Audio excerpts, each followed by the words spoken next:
O Tabernáculo de Moisés. Parte 2. No primeiro vídeo, exploramos a construção e o propósito do Tabernáculo de Moisés, essa estrutura sagrada erguida no deserto como ponto de encontro entre Deus e seu povo. Abordamos o contexto histórico do livro de Êxodo, desde o nascimento de Israel como nação até a libertação da escravidão no Egito. Neste segundo vídeo, vamos continuar nosso estudo sobre o livro de Êxodo, com foco na libertação do povo de Israel e as pragas que Deus enviou ao Egito. Vamos ao conteúdo. A segunda parte do livro de Êxodo narra a libertação do povo. Os filhos de Coate, Amram, Izar, Hebron e Uziel, e os anos da vida de Coate foram 133. Êxodo 6 verso 18. Por meio de 10 pragas, Deus não somente destruiu o Egito, mas também os deuses do Egito. Cada uma destas pragas estava relacionada com algum dos ídolos que os egípcios adoravam. É importante frisar que, de antemão, Deus avisa que endureceria o coração de Faraó para que ele não deixasse o povo ir. Esta lição é importante, pois fica claro que Deus queria afirmar no coração do povo seu poder e a imutabilidade de seus propósitos. Além disto, sabedor de que o povo viria a enfrentar o deserto, era-lhes necessário, muito embora todos os sinais e prodígios que Deus faria também no deserto, que isto ficasse fortemente gravado em suas mentes. Veja a mensagem subliminar relacionada à incredulidade intrínseca do ser humano, pelo menos em potencial. Através do anjo destruidor, Deus mataria todo o primogênito dentre os filhos do Egito, tanto dos homens quanto dos animais. O sinal do sangue do cordeiro passado nas vergas e ombreiras das portas aponta para a plena suficiência do sangue de Cristo derramado no Calvário a nosso favor, pois o sangue foi o atestado de que Deus, que é justo, tratou com o pecado na pessoa de seu Filho aplacando sua ira. Quanto a ele é um atestado de sua santidade. Quanto a nós é um atestado da única forma de sermos justificados, e consequentemente, livres da condenação. Somente porque a justiça foi plenamente satisfeita é que Deus pode exercer misericórdia libertando o povo. Em Deus, a misericórdia sempre triunfa sobre o juízo. O sangue é, em última instância, para ser visto por Deus mesmo, e não por nós. Por isso ser passado pelo lado de fora da porta. Páscoa significa no original passar por alto. Veja que não fomos libertados por meio de ouro ou de prata, ou seja coisas corruptíveis. Ora, se invocais como Pai aquele que, sem acepção de pessoas, julga segundo as obras de cada um, portai-vos com temor durante o tempo da vossa peregrinação, sabendo que não foi mediante coisas corruptíveis, como prata ou ouro, que fostes resgatados do vosso fútil procedimento que vossos pais vos legaram. 1 Pedro 1 verso 17 e 18. As vergas e ombreiras das portas tipificam nossos corações. O Egito tipifica o mundo que, segundo a palavra de Deus, nada mais é senão este sistema em completa oposição ao governo e à palavra de Deus. A obediência dos hebreus à palavra de Deus os livrou da morte dos primogênitos. A obediência sempre conduz à vida e à liberdade. O propósito da vida é servir a Deus e adorá-lo. Como podemos fazer isto se não somos livres? Ninguém pode servir a Deus estando em escravidão. Deus precisa de pessoas livres, e somente quando somos libertos é que podemos servi-lo. Depois que os filhos de Israel celebraram a Páscoa e foram livrados da morte, eles imediatamente começaram sua jornada para fora do Egito. Interessante notar que Deus não os deixou ir pelo caminho da terra dos filisteus, embora mais perto. Fazendo-os rodear pelo caminho do deserto pelo mar, Deus os preservava, posto que os conhecia muito bem, temia que retrocedessem. Deus os levou através do Mar Vermelho de modo que eles não pudessem voltar. Antes de atravessarem o mar a pé enxuto e vendo-se compelidos por Faraó às costas e o mar à sua frente, o que fizeram? Murmuraram, é claro. Disseram a Moisés: será, por não haver sepulcros no Egito, que nos tiraste de lá, para que morramos neste deserto? Por que nos trataste assim, fazendo-nos sair do Egito? Êxodo 14 verso 11. Com poder e grande glória, Deus abriu o mar, figura do batismo, e eles passaram. Somente então entoaram o cântico da vitória. Uma fé que só entoa o cântico do outro lado do mar, ainda carece de fundamento. Qual? Fundamento relacional. Outro importante ponto é que é verdade que as águas do batismo não purificam nossos pecados, mas marcam uma separação do mundo. Sem dúvida é um marco importante, além de ser uma declaração a todo o mundo espiritual, aos homens e feita diante de Deus de que agora pertencemos a outro, nosso Senhor e Salvador Jesus Cristo. O que é o batismo? Pertencíamos a Faraó, a Satanás, ao império das trevas. Entretanto agora, através do batismo, não mais pertencemos a este reino e estamos fora dele. Deus nos libertou do império das trevas e nos transportou para o reino do Filho do seu amor.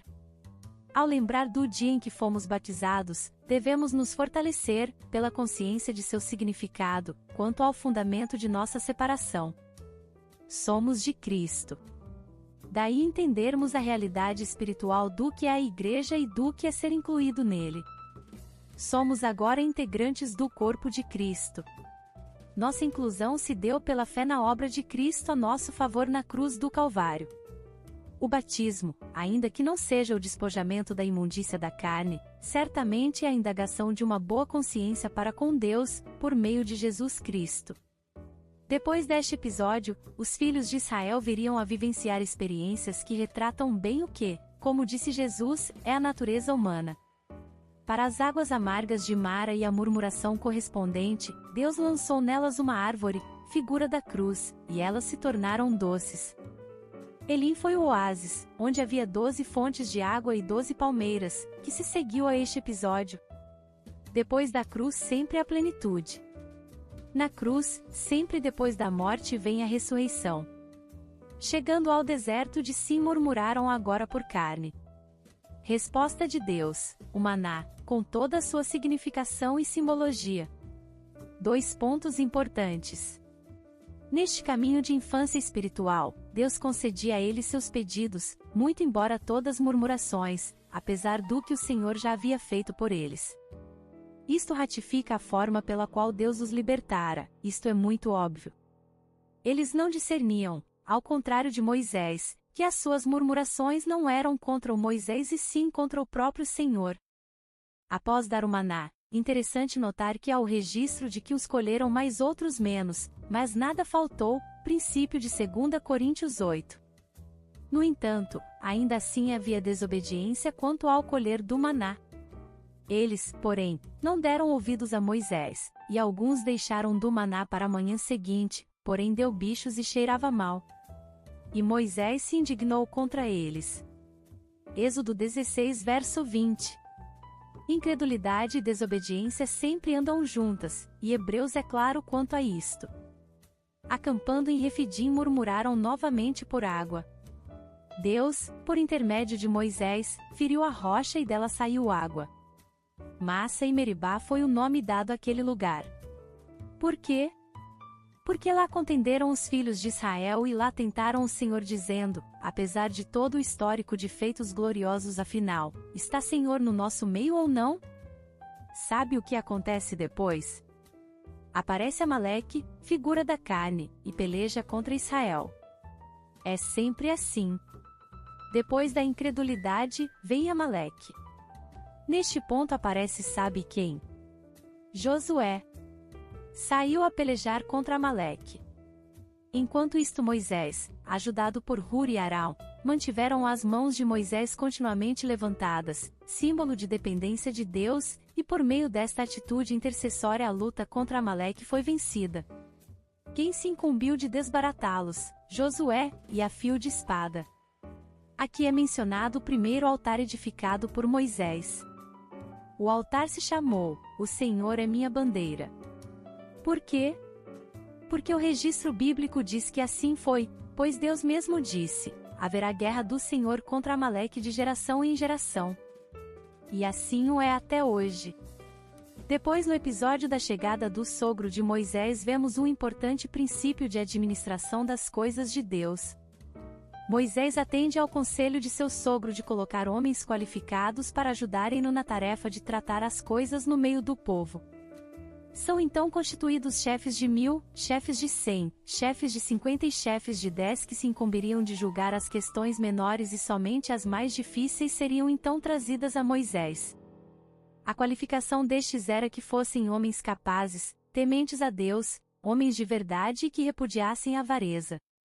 Timóteo e Tito, no âmbito do Novo Testamento, especificam melhor a qualificação dos diáconos e presbíteros. Moisés era a prova viva do tratamento a que deveria se submeter um homem para cuidar das coisas do Senhor. Em Êxodo 19 ao 40 temos a última parte do livro cujo assunto é revelação.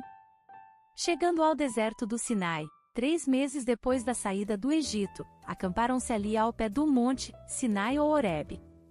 Lá Deus começou a anunciar o seu propósito.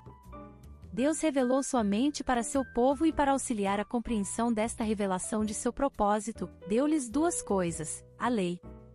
Um altar de terra me farás e sobre ele sacrificarás os teus holocaustos, as tuas ofertas pacíficas, as tuas ovelhas e os teus bois, e em todo lugar onde eu fizer celebrar a memória do meu nome, virei a ti e te abençoarei. Êxodo 20 verso 24, e o tabernáculo. Vê, pois, que tudo faças segundo o modelo que te foi mostrado no monte. Êxodo 25 verso 40. O que é a lei? A lei foi adicionada por causa de nossas transgressões, de modo que percebêssemos nossos pecados e não tivéssemos outra alternativa senão Cristo. Mas os filhos de Israel não perceberam isto. Eles achavam que poderiam cumpri-la. Por 3 vezes, após terem-na recebido, disseram: tudo o que o Senhor falou faremos. Isto revela que eles não conheciam a si mesmos. Eram presunçosos, pois achavam que poderiam guardar as leis de Deus. Aqui um ponto interessante: se a lei não os justificaria, então por que Deus a concedeu? Para que ficasse patenteado a eles, e a nós, sua pecaminosidade intrínseca. Veja o estado do homem alienado de Deus, egocentrado, inconsciente de si mesmo, nécio e presunçoso. Deus deu ao povo de Israel sua lei para revelar sua santidade. O tabernáculo, no entanto, significaria sua presença no meio deles.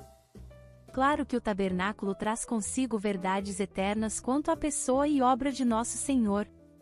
Portanto, precisamos conhecer bem o tabernáculo. Obrigada por assistir até aqui, não percam os próximos vídeos. Graça e paz, irmãs e irmãos.